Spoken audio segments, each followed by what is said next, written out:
সঙ্গে আমাদের শত্রুতা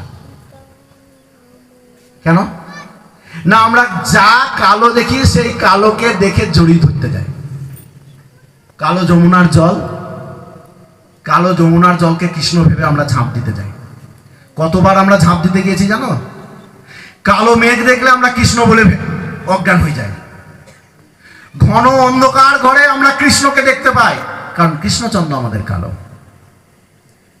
আর আমরা এ জানি যে তুমি এই কালো ভ্রমর, এই কৃষ্ণ তোমাকে পাঠিয়েছে আমাদের কাছে, আমাদের মান ভঞ্জন করার জন্য। আর সেই ভ্রমরটি সেই সময় কি করছে?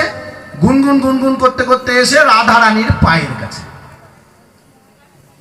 রাধারানী বলছে, আরে ছাড়ো আমার পা। আমার পায়ের কত মূল্য জানো?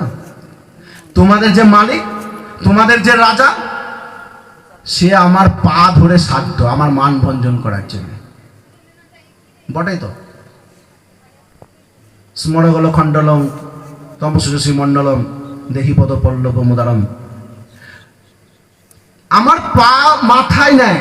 তোমাদের ভগবান বলো, তোমাদের রাজা বলো, তোমাদের মালিক বলো, যা বলবে বলো, তোমাদের প্রভু বলো, আর তুমি সেই পা আমার সামান্য একটা ভ্রমর হয়ে তুমি আমার পা ধরতে ছাড়ো ছাড়ো ছাড়ো। আমি বুঝতে পারছি তুমি কি বলতে এসছো। তুমি বলতে এসেছো যে রাগ করো না, মান করো না।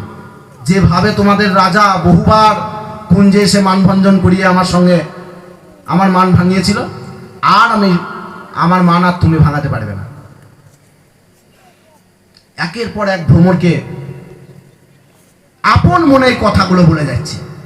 আর উদ্ধব ভাবছে যে সেই কথাগুলো কাকে বলছে?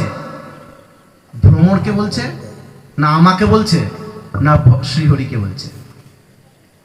উদ্ধব দূর থেকে ভাবছে